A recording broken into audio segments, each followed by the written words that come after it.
Hello दोस्तों, मैं APS आपका स्वागत करता हूं हमारे चैनल स्टडी विद मोटिवेशन में। दोस्तों यूपी पीसीएल एग्जीक्यूटिव असिस्टेंट का जो आंसर की थी वो आ चुकी है। अब आपको इसके परिणाम का इंतज़ार है कि इसका रिजल्ट कब तक जारी हो सकता है। दोस्तों इस वीडियो में मैं चर्चा करूंगा कि इसका रिजल्ट कब तक आ सकता है, टाइपिंग स्पीड आप कैसे बढ़ा सकते हैं, हिंदी इंग्लिश टाइपिंग में किन बातों का आपको ध्यान रखना है, कितने नंबर हैं आपकी तो आप टाइपिंग शुरू करें, और उसके बाद टाइपिंग स्पीड न बढ़ने का कारण क्या हो सकता है। इन सब विषयों पे दोस्तों हम आज चर्चा करेंगे इस वीडियो में। तो सबसे पहले दोस्तों हम बात कर लेते हैं कि इसका जो परिणाम है, जो रिजल्ट है, वो कब तक आ सकता है। तो दोस्तों जो परिणाम है वो आपका जनवरी मध्य या फिर जनवरी के लास्ट तक परिणाम आने की संभावना है कि आपका परिणाम आ सकता है। तो दोस्तों आपको परिणाम का इंतज़ार नहीं करना है, आपको अपनी टाइपिंग जारी रखनी है। तो दोस्तों जो बिगिनर हैं, जो अभी ज़्यादा दिनों को टाइपिंग शुरू किए नहीं हुए हैं और उनकी जो स्पीड है वो बढ़ नहीं रही है, तो इसका कारण क्या हो सकता है और स्पीड हम कैसे बढ़ाएं। तो सबसे पहले दोस्तों हम बात करते हैं कि टाइपिंग स्पीड कैसे बढ़ाएं। तो दोस्तों जो बिगिनर होते हैं वो सबसे बड़ी गलती क्या करते हैं कि स्क्रीन मतलब जब टाइपिंग करते हैं तो टाइपिंग करते समय उनका फोकस अपने कीबोर्ड पे होता है, जबकि हमारा फोकस हमेशा स्क्रीन पे होना चाहिए। पहली चीज़ ये।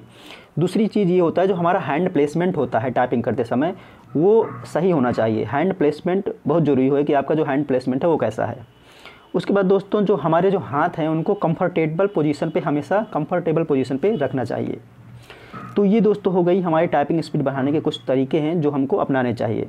तो मैं आपको दिखा देता हूँ कि हमारे हैंड का जो प्लेसमेंट है वो कैसा होना चाहिए। तो दोस्तों यहाँ पे टाइपिंग करते समय हमारे जो हाथ का हैंड का प्लेसमेंट है वो इस तरीके से होना चाहिए। दोस्तों हमेशा हमको अपना जो हैंड है वो यहाँ पे जो इसको बोलते हैं दोस्तों होम रो, तो होम रो पे आपका जितने भी फिंगर हैं वो होना चाहिए। अंगूठा आपका स्पेस बार पे होना चाहिए। उसके बाद दोस्तों यहाँ पे जो आपकी फिंगर है एफ़ और जे पे होनी चाहिए, ये वाली फिंगर आपकी अंगूठे के बगल वाली। उसके बाद दोस्तों ये आपका लेफ़्ट हैंड और ये आपका राइट हैंड। तो राइट हैंड से आप कितनी की को कवर करेंगे और लेफ़्ट हैंड से कितनी की को कवर करेंगे, ये दोस्तों आपका मायने रखता है। तो दोस्तों मैं वो चीज़ भी आपको दिखाता हूँ।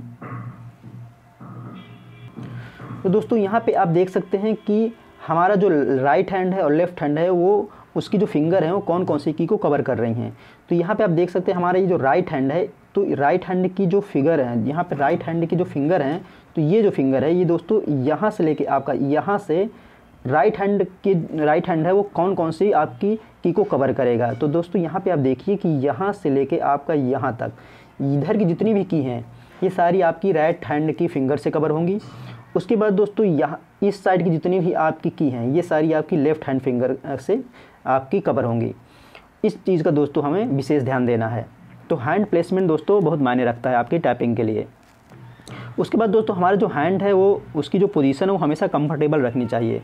दोस्तों अगर हम अपनी टाइपिंग करते हैं तो अगर हम घर में करते हैं या कहीं कैफ़े में जाके करते हैं तो हमारी स्पीड अच्छी आती है, लेकिन एग्ज़ाम हॉल का जो प्रेशर है वो हम नहीं बर्दाश्त कर पाते, क्योंकि एग्ज़ाम जो आपका हॉल होता है वहाँ पर प्रेशर रहता है हमारे ऊपर कि स्पीड आपकी आएगी कि नहीं। तमाम प्रकार की चीज़ें हैं दोस्तों, क्योंकि दोस्तों मुझे भी पता है क्योंकि मैंने भी टाइपिंग एग्ज़ाम दिया है। एग्ज़ाम हॉल में जो प्रेशर था, तो क्योंकि स्टार्टिंग में क्या होता है बहुत बच्चे ऐसे होते हैं जिनके हाथ कांपने लगते हैं। मैं भी पहली बार जब एग्ज़ाम हॉल में दिया था टाइपिंग तो मेरे भी हाथ कांपे थे। और सही बात है कि बहुत बच्चे ऐसे होते हैं जिनके हाथ कांपते हैं।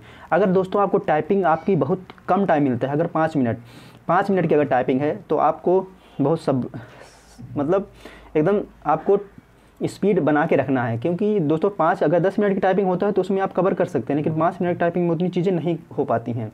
इसलिए दोस्तों इस चीज़ का कंसंट्रेशन बना के आपको रखना है। तो ये रही दोस्तों आपकी टाइपिंग स्पीड बढ़ाने के कुछ तरीके हैं जिससे आप अपनी टाइपिंग स्पीड बढ़ा सकते हैं। उसके बाद दोस्तों अगर मैं बात करता हूँ कि टाइपिंग स्पीड बढ़ नहीं रही है, इसका कारण क्या हो सकता है। तो टाइपिंग स्पीड अगर नहीं बढ़ रही है तो बिगिनर जो होते हैं वो सबसे बड़ी गलती क्या करते हैं कि टाइपिंग करते समय उनका जो फोकस होता है वो स्क्रीन की न बजाय आपका कीबोर्ड पे होता है, पहली चीज़।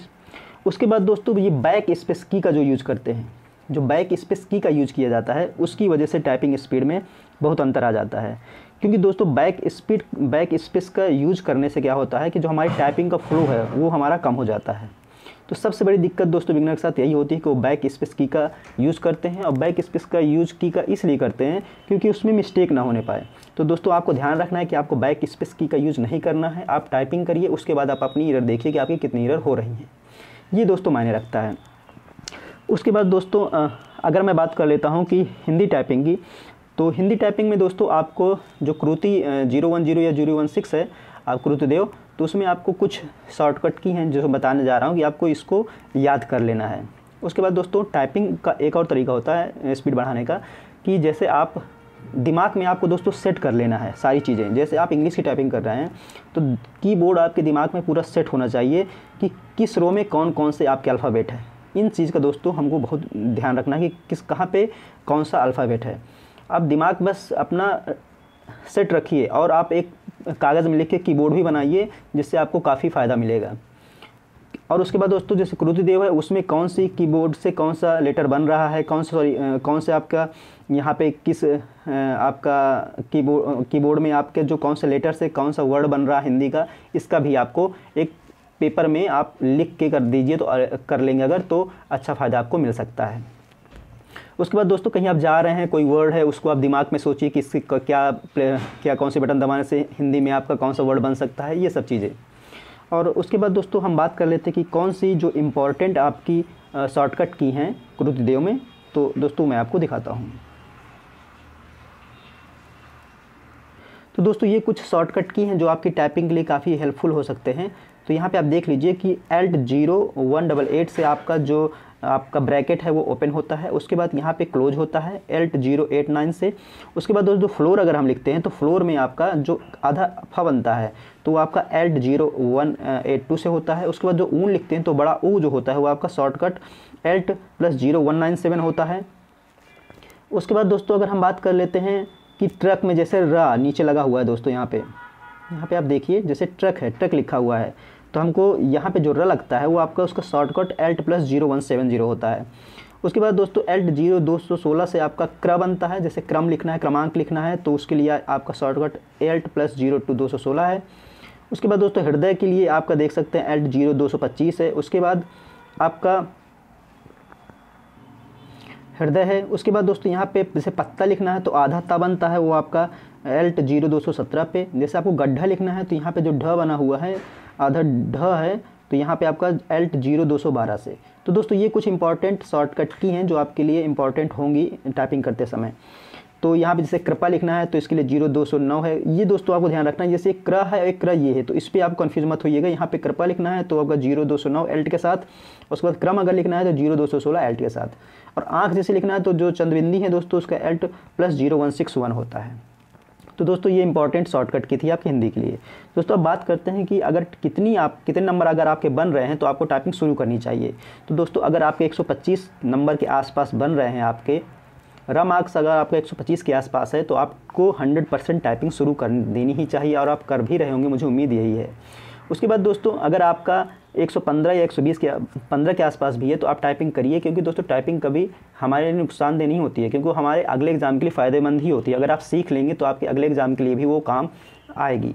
तो दोस्तों तो आप अपनी टाइपिंग को जारी रखिए, और रिज़ल्ट आपका बस 15 जनवरी या उसके लास्ट जनवरी तक आ सकता है।